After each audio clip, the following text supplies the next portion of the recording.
Pode ser para os irmãos. Estamos aí mais uma vez para iniciarmos mais uma transmissão, mais um estudo. Quero, antes de começar a falar alguma coisa, quero orar junto com os irmãos, pedindo a Deus que nos traga entendimento. Hoje vamos falar um pouco sobre escatologia. Estamos tratando deste assunto todas as sextas-feiras. Vamos caminhar devagar, um pouquinho mais, mas é importante que o Espírito Santo esteja nos esclarecendo, nos trazendo entendimento, tá bom?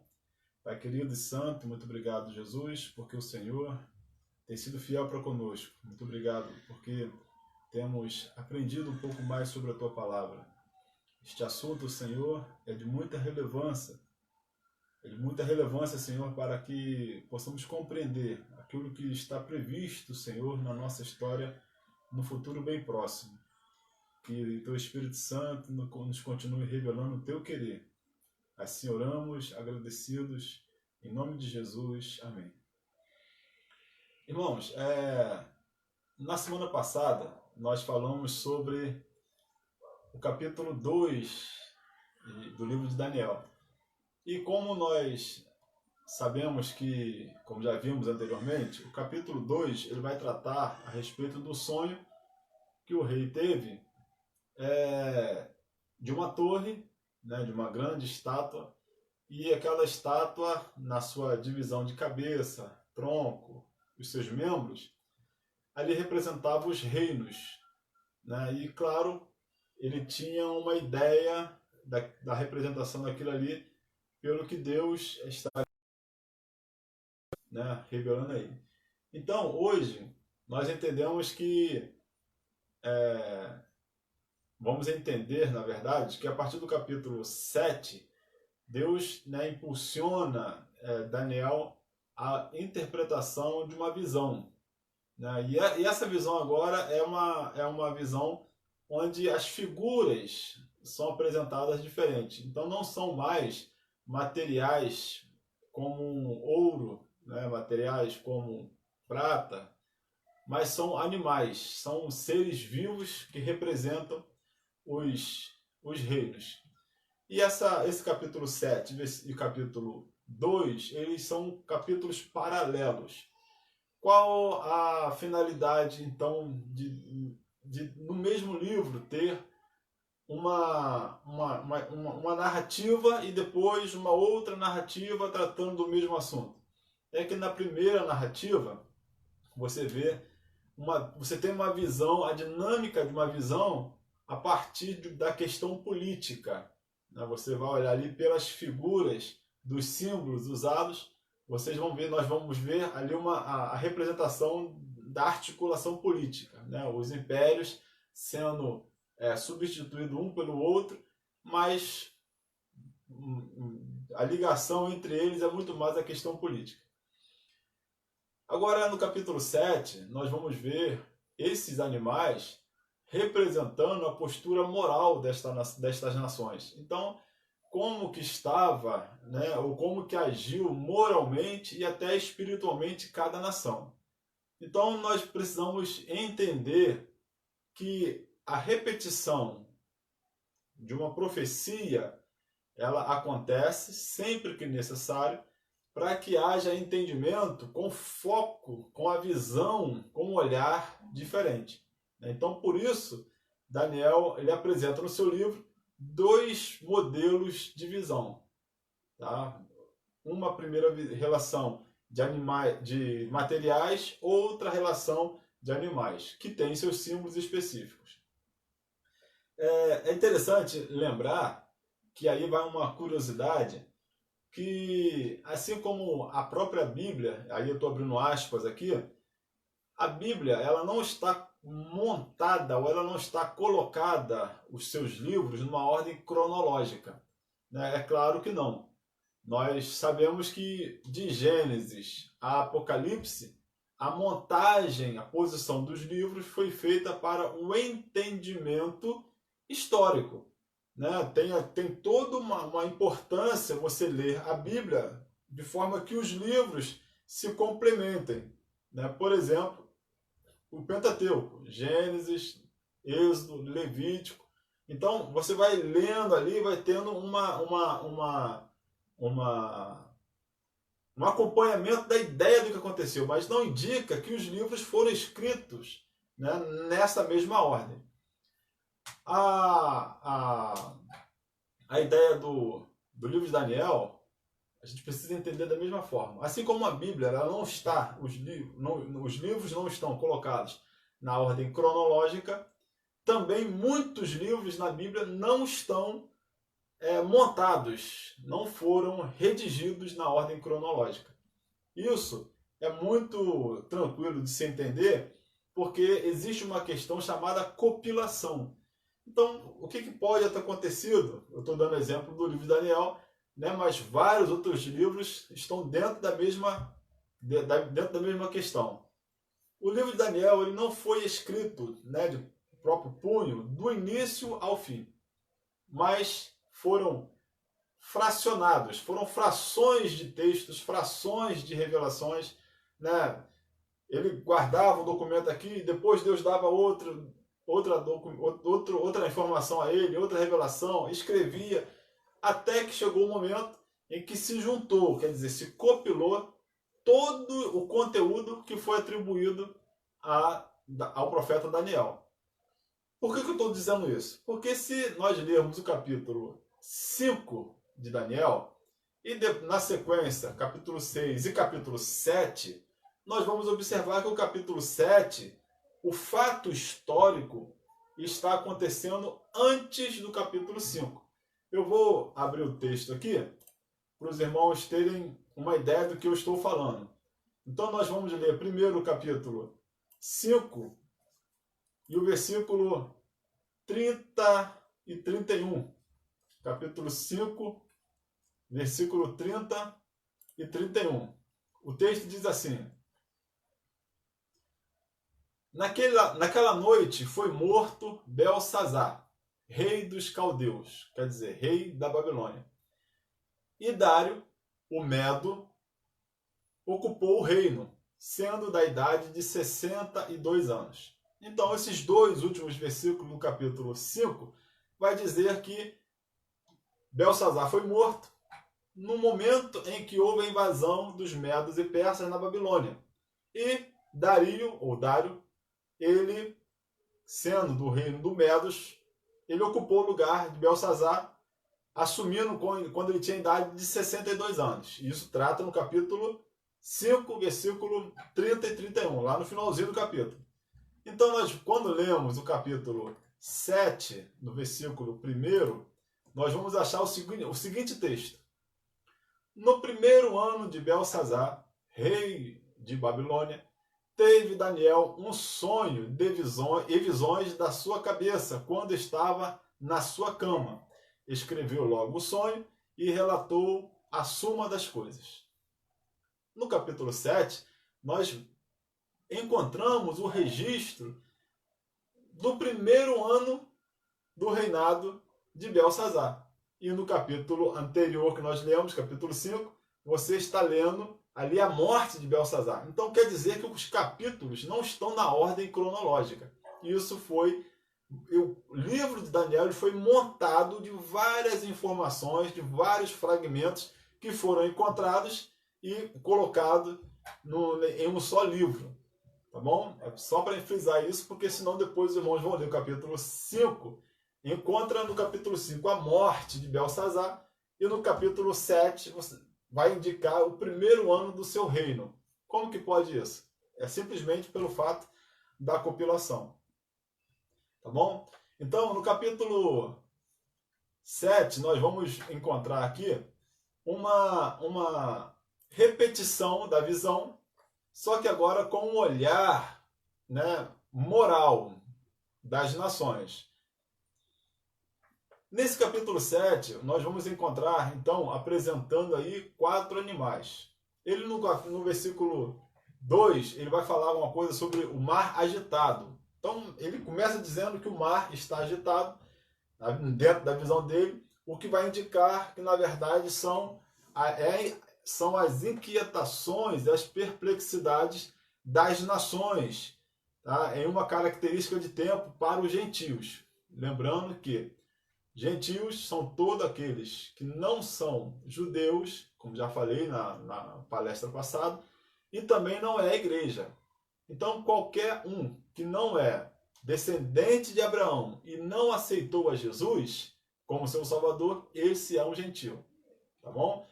Então, os mundos, né, as nações que estão perplexas ali, são representadas pelo mar agitado. E ele vai depois, logo, tratar a questão do leão, que é o primeiro animal. Quando nós tratamos de leão, tratamos de força, tratamos de poder, tratamos de domínio.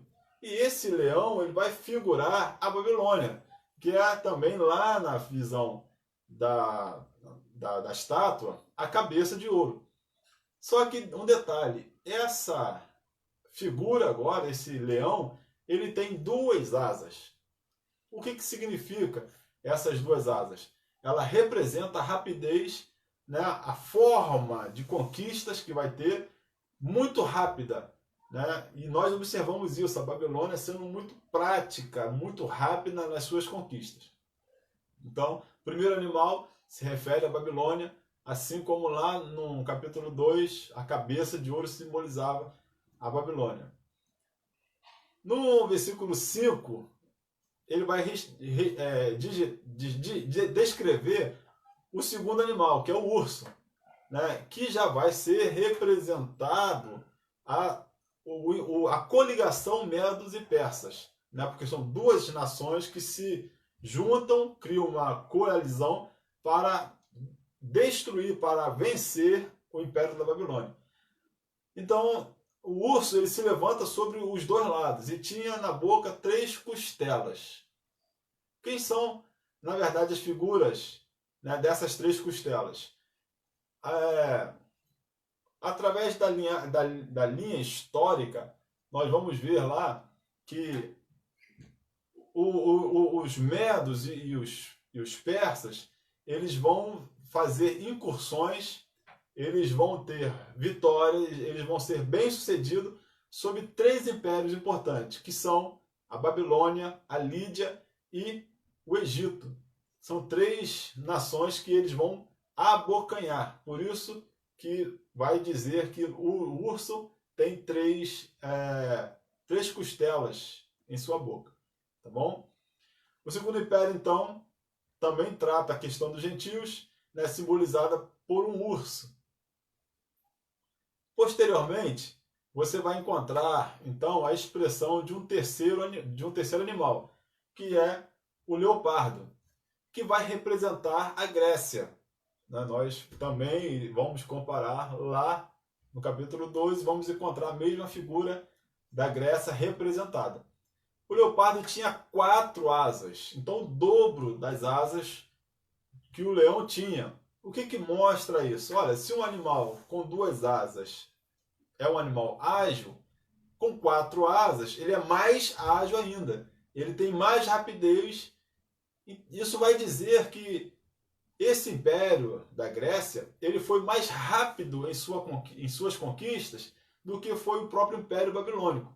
Né? Embora o Babilônia tivesse um império fortificado, um império muito grande, foi bem vitorioso, né, nas suas incursões, mas a Grécia também foi muito mais rápido, muito mais ágil nas suas conquistas. As 4 cabeças falam de 4 divisões do Império Grego. Né? Então, o leopardo ele não tinha somente 4 asas, mas tinha também 4 cabeças. O que vai trazer a questão da 4ª divisão do Império Grego. Então, o Império Grego ele foi dividido em 4, logo após a morte de Alexandre. Nós já também falamos sobre isso. Alexandre, ele, em 10 anos, ele ganha o mundo. Né? O Império da Grécia ele vence, se destaca, ganha muito território, mas durante 10 anos. Ele é morto e os 4 generais de confiança deles dividem a Grécia, o reino da Grécia, né? Tudo que a Grécia tinha, os 4 generais que ele tinha repartem entre si esse Império da Grécia. Então nós vamos encontrar agora tudo que foi montado em termos de poder, domínio pela Grécia, dividido em 4 impérios: o Egito, a Macedônia, a Síria e a Ásia Menor, cada um ficando com um general específico. Tá? E aí nós vamos observando o mesmo procedimento de domínio das nações. Uma ascende e outra vem e subjuga essa, e ela passa a ser dominada também pelo império. O quarto animal, a Bíblia não trata claramente do que é, né? Mas diz que tinha 10 chifres, né? Entre esses 10 chifres surgiu um chifre pequeno. 3 outros foram derrubados pelo chifre pequeno. É muito interessante que esse animal, né, tinha dente de ferro, o que pode indicar que seria o reino de força, de ferocidade, né, esmagamento. Lembrando quando nós fizemos uma introdução lá a respeito do livro de Apocalipse, falando sobre o termo apocalíptico, cada figura, cada símbolo tem sua finalidade. Né? Então, quando você fala sobre dente, qual a finalidade do dente? Né? Mastigar, moer, esmiuçar. Então, não seria acaso, dentro dessa questão da visão, a representação do animal e sua complexidade. Algumas pessoas têm medo de ler o estilo apocalíptico, né? Quero ler o livro de Daniel, não quero ler o livro de Apocalipse, por causa dessas figuras que aparentemente são monstruosas, né? Tem gente que chega a dizer, poxa, imagina encontrar com um animal desse, né? Um animal com 4 cabeças, 4 asas. Não, isso, claro, esse animal não existe. É uma figura. Por quê? Asas quer dizer agilidade. Então, o que tinha 2 asas era ágil. Mas o que tinha 4 era duas vezes mais rápido do que o primeiro. Então, 4 cabeças. Cabeça vai falar sobre pensamento, sobre domínio. Né? Uma cabeça maior com um corpo único com 4 cabeças. Quer dizer, um império dividido. Então, os dentes, que significa os dentes? Esmagamento, ferocidade. Né? Isso a gente encontra facilmente no reino que foi o reino romano, né? O Império Romano. Os 10 chifres correspondem aos 10 futuros reis. Tá? Esses futuros reis ou reinos correspondem aos 10 dedos lá da visão da estátua, tá? Que nós encontramos também. Que está no capítulo 2, versículo 41 e 44. Os 10 chifres da besta, de Apocalipse, capítulo 13, versículo 1. Tá? Aí isso aponta para o anticristo e as nações confederadas, né? Para a grande tribulação. É um pouco complicado a gente falar sobre essas figuras porque não são figuras comuns no nosso dia a dia, né?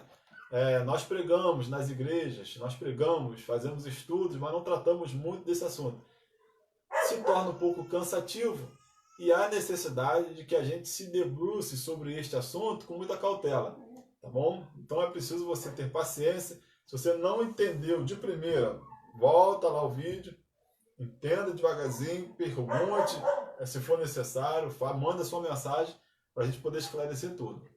Eu falei que havia lá entre os 10 chifres um chifre pequeno, que representa, na verdade, o futuro anticristo. Tá? Que ele, ao emergir entre os 10 reinos, abaterá 3 reinos. Essa expressão do Império Romano, em 10 reinos, ainda não aconteceu. Pois quando esse império deixou de existir, tinha apenas 2 formas. O Império Romano Ocidental e o Império Romano Oriental.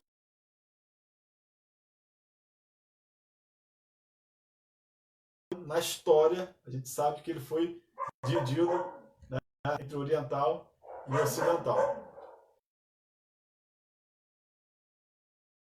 Entender que o reino do anticristo vem posteriormente. Tá? Então, o anticristo não foi revelado ainda. Então, parte desta interpretação da revelação de Daniel tanto para a estátua quanto para os animais, parte já aconteceu e parte ainda vai acontecer. Nós temos um intervalo, né, que nós vamos tratar posteriormente sobre a questão das 70 semanas de Daniel, né, que também abrange esse assunto.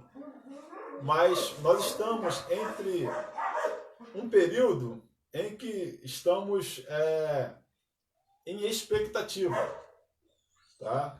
Então, nós precisamos esperar um grande evento acontecer, que seria, ou será, na verdade, o arrebatamento da igreja. Algumas coisas que estarão acontecendo logo após o arrebatamento da igreja, para que posteriormente a gente possa dar entendimento ao último reino, né? Ao reino do Messias, né? O estado eterno. Só que nesse meio tempo será revelado o anticristo. Tá? O anticristo não foi revelado dentro dessa linha de interpretação que nós temos, que eu já também falei sobre isso, tá? Que nós somos dispensacionalistas, tá? Pré-tribulacionistas, porque nós acreditamos que Jesus vai voltar para buscar sua igreja antes da grande tribulação. E nós somos consultores desses estudos, e embora o mundo esteja um caos, né, a tribulação seja grande, mas nós entendemos que ainda não é a grande tribulação que será provida por uma ação do anticristo. Tá? Algumas pessoas questionam: o anticristo já está nesse mundo? Jesus, uma certa vez, ele falou que haveriam de surgir vários anticristos, né? E existem até textos que dizem que muitos anticristos já estão no meio de nós. Mas esses anticristos são anticristos que negam a Cristo, negam a Jesus Cristo. Mas não seria exatamente o anticristo componente, integrante dessa revelação de Daniel. Tá? Então, o agente iníquo, que a Bíblia diz, que seria o articulador dos impérios para fim de estabelecer neste mundo o império das trevas, propriamente dito, né? Querendo derrubar os judeus, né? Querendo derrotar a igreja, impedindo o estabelecimento do reino milenar, que é o reino de Deus, nesse mundo.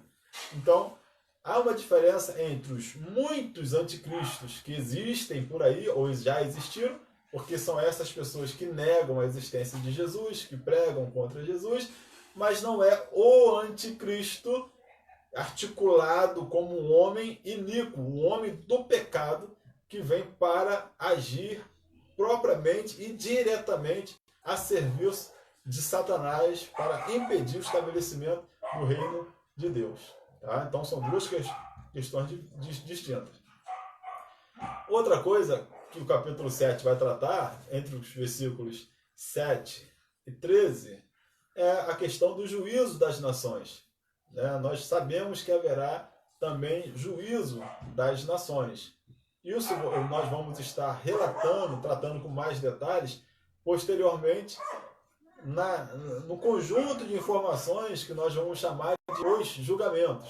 Tá? Então vai ter uma aula exclusiva sobre isso. Mas Daniel já tinha visto, né, dentro da sua revelação, essa questão das nações sendo julgadas, as nações sendo levadas a juízo pelo ancião de dias. E quem é esse ancião de dias? É aquele que habita na eternidade. E nós sabemos que Deus é eterno. Tá? No capítulo 7 também, versículo 18, e também no versículo 21 e 25, serão tratadas as questões dos santos do Altíssimo. Aqui são os judeus fiéis durante a grande tribulação. Não confunda igreja com judeus. Não confunda judeus com gentio. Tá? Então, haverá um tempo, como eu falei, que haverá uma grande tribulação. Não é tempo de grande tribulação como nós estamos vivendo, mas é o tempo da grande tribulação. Ela é exclusiva para isso. E nós vemos que este tempo da grande tribulação é o tempo em que,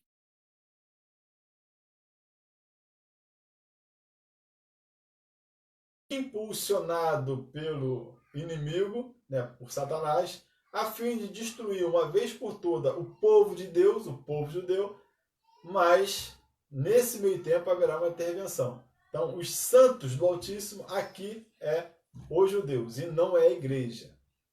Só abrir aspas aqui, porque se dentro dessa linhagem, né, dessa linha de interpretação que nós temos de dispensacionalista, pré-tribulacionista, vai dizer, nós pregamos que Jesus volta para buscar a igreja antes da grande tribulação.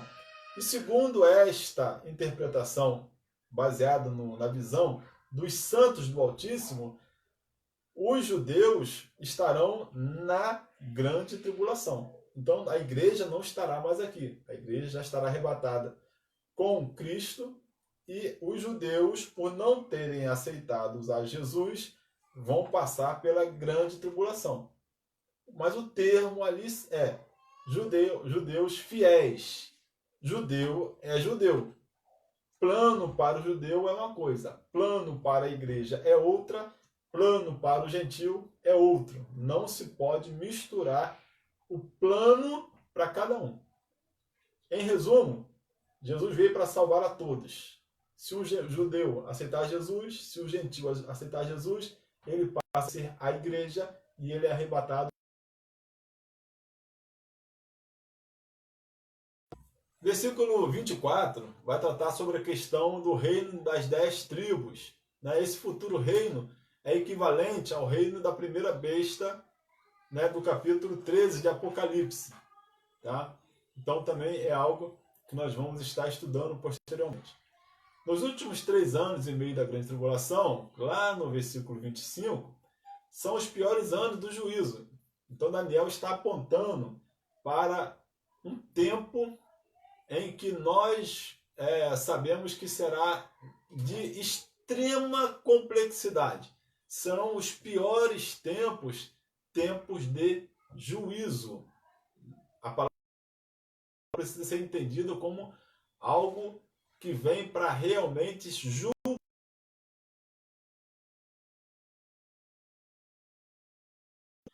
Esse período é mencionado em Apocalipse também como 42 meses, ou 1260 dias.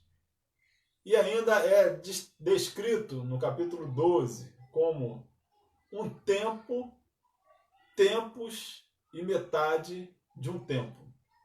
Aqui em Daniel, ele é citado como um tempo, 2 tempos e metade de um tempo. Não há necessidade da gente ficar aqui criando muitos detalhes, mas é importante nós entendermos que a essa altura da revelação, depois que Daniel descreve lá os animais que ele vê então cada animal simbolizando um reino.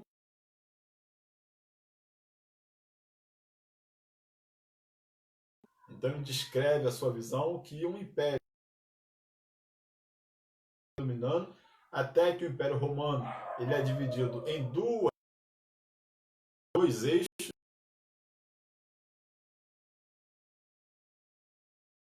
Os dedos são, na verdade, os 10 reinos menores, que são abatidos por uma pedra cortada, e os miúdos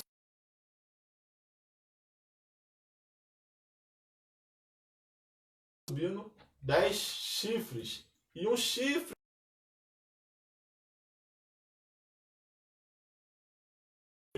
o anticristo, que vai abater as 10 nações coaligadas, posteriormente.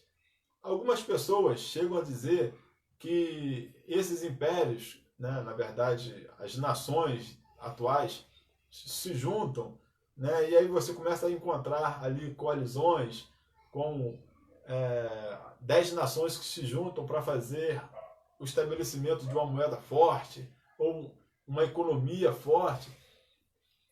São muitas especulações. Nós, ou pelo menos eu, não tenho como dizer com certeza, né, quem são essas nações. Nós só podemos apontar e definir as nações quando o fato já aconteceu. Por exemplo, nós falamos Babilônia, Medos e Persas, falamos Grécia e Roma, os romanos. Por quê? Porque o fato já aconteceu, nós olhamos para o passado, avaliamos o que aconteceu na história e aí nós vamos tirar conclusões. Olha, essa informação da história confirma o que está sendo interpretado na Bíblia, na revelação. Mas, enquanto nós não tivermos a plena certeza, os fatos se concluírem, nós apenas trabalhamos com possibilidades. Tá bom? Mas, de qualquer forma, o mais relevante, o mais interessante, é nós atentarmos para que 10 reinos serão unidos para estabelecer poder. E desses 10 reinos surgirá um, e lá vai se simbolizar com um chifre menor, que vai derrubar os 10 chifres. E depois, esse chifre menor que derrubou, que acabou, né, com os 10 chifres menores, será abatido pelo Messias. E aí nós entendemos, então, que é o anticristo que vai abater esse poderio estabelecido pelas 10 nações. É possível que as 10 nações sejam estabelecidas para erguer esse um chifre, que é o anticristo, e depois o anticristo se apoderar, ele ter domínio sobre todas as nações. Tá bom? Então, escatologia é um assunto complexo, né, que nós precisamos de muita cautela, mas também precisamos de muita vontade de saber que tudo que está previsto na Bíblia realmente está acontecendo. Então, hoje nós vimos aqui, né, a visão de Daniel no capítulo 7, confirmando tudo aquilo que aconteceu no capítulo 2. Embora os textos não estejam na ordem cronológica, como falei. Se você comparar o capítulo 5, vai ver que o capítulo 5 aconteceu depois do capítulo 7. Não tem problema algum o texto estar montado dessa forma. Mas nós olhamos para o texto, ajeitamos ele conforme a interpretação teológica, né, e vamos dar o sentido a esta visão pela inspiração do Espírito Santo. E aí nós chegamos à conclusão de que tudo que está acontecendo nos nossos dias, quer dizer, no dia da igreja, nos dias que nós estamos vivendo, é cumprimento da profecia que Deus colocou em todo o contexto bíblico. Então nós hoje estamos na iminência, né, porque se o reino de Roma já foi rachado em dois, como eu falei, reino ocidental e reino oriental, o que se tem que fazer? 10 nações. Surgiram essas 10 nações? Eu não sei se a gente poderia dizer que elas são as 10 nações, quem são as 10 nações, mas é certo que o mundo ele tem se organizado. Abre aspas aqui também, porque nós falamos lá na introdução, dizendo que alguns números eles interpretam a questão, por exemplo, de perfeição, né? Número 7 tem uma importância, o número 10 tem importância. Então nós estamos aí aguardando alguns cumprimentos para que tenhamos total interpretação do texto. De tudo, nós temos que ter o cuidado, porque a pessoa pode querer interpretar o texto da seguinte forma, dizendo assim, olha, já que se o anticristo, né, teoricamente vai surgir no início antes da grande tribulação, mas primeiro ele precisa derrotar 10 reinos, e se esses 10 reinos não surgiram ainda, então Jesus não vai voltar agora. Uma coisa não tem nada a ver com a outra. Tá? Nós estamos dando aqui uma interpretação dos fatos históricos que estão acontecendo e que apontam para os fatos do futuro.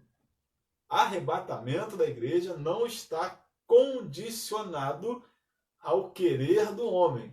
né, nós temos uma linha de interpretação, mas outras linhas de interpretação também trazem pontos de pontos de diferentes do nosso. Então, vários modelos de reino de 10 já se levantaram e já caíram, né? Mas nós ainda não vimos claramente, conforme nós interpretamos, a figura do anticristo. Pode ser que ele esteja aí? Pode ser. Foi revelado? Pode ser que não. Tá? Então, nós temos aí vários reinos na Europa se unindo, né, para poder fazer o estabelecimento de uma grande potência, e nós vamos estar aguardando isso, tá bom? O importante é nós entendermos que porque aquilo que está escrito na Bíblia vai se cumprir. Talvez para quem não tenha muito afinidade com o texto, né, que não lê muito sobre isso, fica um pouco confuso. Mas à medida que você vai acompanhando o estudo, as coisas vão clareando e vai ficar mais fácil de compreender, tá bom?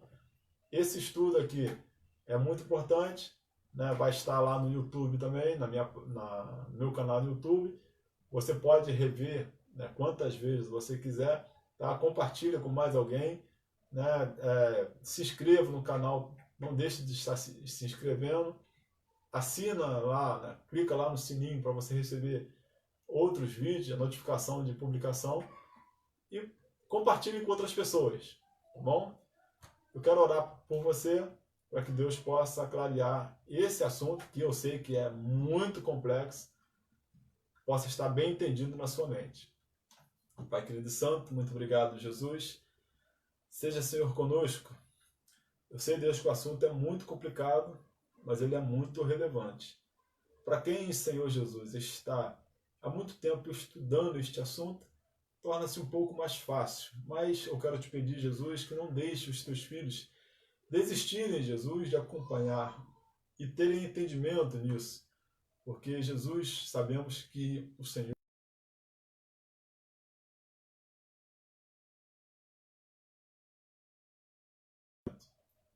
nos prepara, Jesus, para o arrebatamento da igreja, porque sabemos que tudo o que o Senhor prometeu está se cumprindo. E de todas as profecias que temos, a maior e a que mais nos interessa é o nosso arrebatamento.